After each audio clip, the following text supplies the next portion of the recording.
आज लक्षद्वीप की सुबह देखकर मन प्रसन्न हो गया। लक्षद्वीप की सुंदरता को शब्दों में समेटना बहुत मुश्किल है।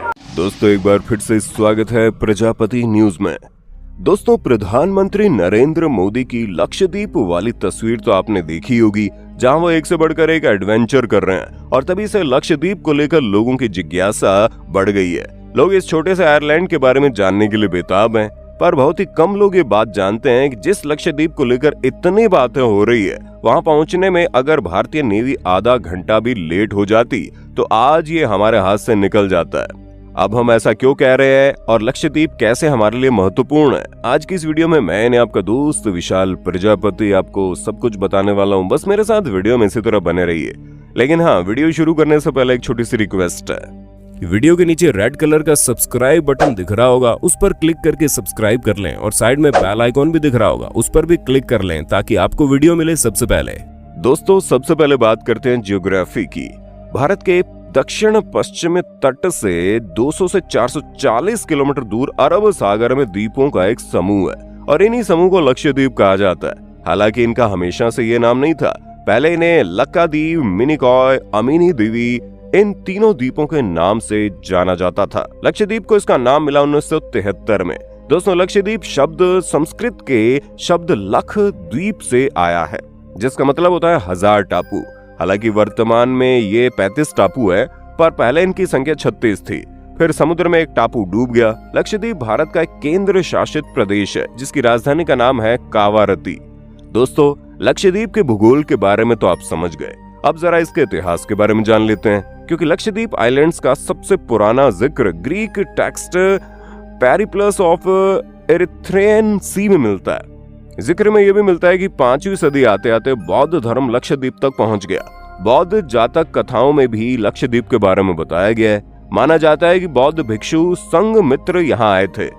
इसके अलावा संगम काल में चेरा साम्राज्य ने इन आइलैंड्स पर राज किया। चेरा साम्राज्य के राजा चेरमन पेरुमाल के समय यहाँ कुछ बसाहट शुरू हो गई थी, यानी कि यहाँ पर लोग बसना शुरू हुए थे। बाद में यहाँ इस्लाम धर्म का आगमन हो गया। दोस्तों माना जाता है इस्लाम धर्म की शुरुआत के करीब 3 दशक बाद उबैदुल्लाह नाम के एक संत इस्लाम को लक्षद्वीप लेकर आए। उबैदुल्लाह मदीना में पैदा हुए थे और इस्लाम के पहले खलीफा अबू बकर के रिश्तेदार थे। इन्हीं उबैदुल्लाह के एक बेटे हुए अबू बकर अब उबैदुल्लाह, इनके द्वारा लिखी गई किताब में लक्षद्वीप में इस्लाम के आगमन का जिक्र किया गया।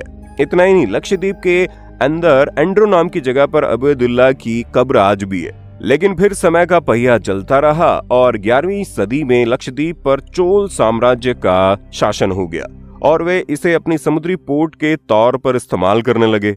1498 में वास्को डी गामा भारत आया, साथ साथ पुर्तगाली भी आए। पुर्तगालियों ने गोवा, दमन द्वीप पर कब्जा किया और साथ ही लक्षद्वीप को भी अपनी कॉलोनी का हिस्सा बना लिया। लक्षद्वीप के अगाती और मिनिकॉय टापुओं पर पुर्तगालियों ने कुछ किले और चर्च बनाए। हालांकि यहाँ रहने वाली मुस्लिम आबादी ने पुर्तगालियों का विरोध किया। इसके बाद 1540 में पुर्तगालियों ने लक्षद्वीप भी छोड़ दिया। कुछ सालों तक इसी तरह चलता रहा। फिर 1777 में लक्षद्वीप मैसूर के टीपू सुल्तान के अधीन हो गया। लेकिन फिर जब तीसरे एंग्लो मैसूर युद्ध में टीपू की हार हुई और लक्षद्वीप का प्रशासन अंग्रेजों के हाथ चला गया, तो अंग्रेजों ने लक्षद्वीप के कुछ द्वीप केरल के सुल्तान को लीज पर दे दिए।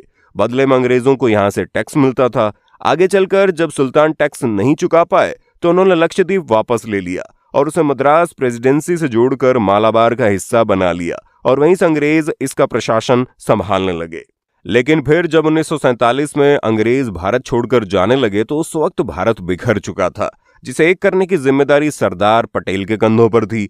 जब 15 अगस्त 1947 को अंग्रेज भारत से चले गए, बंटवारे में लक्षद्वीप का सवाल ही नहीं आता था, क्योंकि ये पहले से ही मद्रास प्रेसिडेंसी का हिस्सा था। लेकिन मोहम्मद अली जिन्ना ने पहले से ही लक्षद्वीप पर अपनी नजर टिका रखी थी, क्योंकि मामला सिर्फ जमीन का नहीं था। मध्यकाल से ही लक्षद्वीप हिंद महासागर के ट्रेड रूट का एक अहम हिस्सा बन चुका था और यहाँ से हिंद महासागर और अरब सागर दोनों पर नजर रखी जा सकती थी। इसलिए मिलिट्री और बिजनेस दोनों के नजरिए से ये एक बहुत महत्वपूर्ण जगह थी। इसके अलावा लक्षद्वीप में रहने वाले ज्यादातर लोग इस्लाम धर्म से जुड़े हुए थे। इस नाते भी मोहम्मद अली जिन्ना इसे पाकिस्तान का हिस्सा बनाना चाहता था। ऐसे में 15 अगस्त के बाद पाकिस्तान ने कब्जे के इरादे से अरेबियन सागर में एक ब्रिगेड लक्षद्वीप के लिए रवाना कर दिया, दूसरी तरफ भारत के सामने 550 से ज्यादा रियासतों का सवाल था। लक्षद्वीप काफी नीचे आता था, लेकिन सरदार पटेल चौकन्ने थे। तभी तो पाकिस्तान से पहले ही उन्होंने सेना को लक्षद्वीप का टारगेट दे दिया था। पाकिस्तानी फौज जब लक्षद्वीप पहुंची तो देखा वहां पहले से ही तिरंगा लहरा रहा है। कई जगह तो यह भी कहा जाता है कि पाकिस्तान को पहुंचने में महज आधे घंटे की देर न हुई होती तो लक्षद्वीप उनका हो जाता। लेकिन सरदार पटेल को पहले से पता था कि क्या करना है, इसलिए आज ये सुंदर और महत्वपूर्ण जगह भारत के नाम है। दोस्तों, जब साल 1956 में केंद्र सरकार ने राज्यों का पुनर्गठन किया तो 14 राज्य और 6 केंद्र शासित प्रदेश बने, और उन्हीं शासित प्रदेशों में एक लक्षद्वीप भी है। साल 1964 में कावारत्ती को लक्षद्वीप का हेडक्वार्टर घोषित कर दिया गया, जो एक हिसाब से उसकी राजधानी हुई, और तब से प्रशासन का काम यहीं से होता है। दोस्तों, ये सब जानने के बाद आपको समझ में आ गया होगा कि लक्षद्वीप भारत के लिए कितना महत्वपूर्ण है। लेकिन अगर आपको नहीं पता तो बता दे, लक्षद्वीप महज 32 स्क्वायर किलोमीटर में फैला हुआ है, लेकिन इसके कारण भारत को समुद्र का 20,000 स्क्वायर किलोमीटर का एक्सेस मिल जाता है। दरअसल 1982 में United Nation law of the sea conventions के नियमों के मुताबिक किसी देश के तट से 12 नॉटिकल माइल्स यानी 22 किलोमीटर तक के एरिया पर उसी देश का अधिकार होगा, जिसके चलते लक्षद्वीप भारत के लिए काफी महत्वपूर्ण हो जाता है। इसके अलावा लक्षद्वीप आइलैंड्स के पास है 9 डिग्री चैनल, यानी कि एक समुद्री रास्ता जो फारस की खाड़ी और पूर्वी एशिया को जोड़ने वाला सबसे सीधा रूट है। और तो और लक्षद्वीप की मालदीव, श्रीलंका जैसे देशों से निकटता के चलते इंटरनेशनल रिलेशंस के लिहाज से भी काफी महत्वपूर्ण हो जाता है।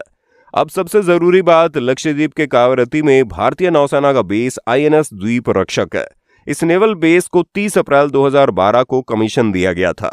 हालांकि 1980 से इंडियन नेवी के इंस्टॉलेशन यहां मौजूद है, लेकिन यह नेवल बेस पर्शियन गल्फ और ईस्ट एशिया के ट्रेड रूट पर है। इसी रूट पर सोमालियाई पायरेट्स का भी खतरा रहता है। बाकी अगर हम बिजनेस की बात करें तो ये मिनरल्स और मछलियों का भंडार है, इसलिए इकोनॉमिकली तौर पर भारत के लिए बहुत महत्वपूर्ण है। और अब तो प्रधानमंत्री नरेंद्र मोदी लक्षद्वीप को मालदीव की तरह टूरिस्ट डेस्टिनेशन बनाने की फिराक में, और अगर ये हो जाएगा तो इसका महत्व और ज्यादा बढ़ जाएगा। बाकी आपको क्या लगता है, क्या ये मालदीव जितना पॉपुलर हो पाएगा?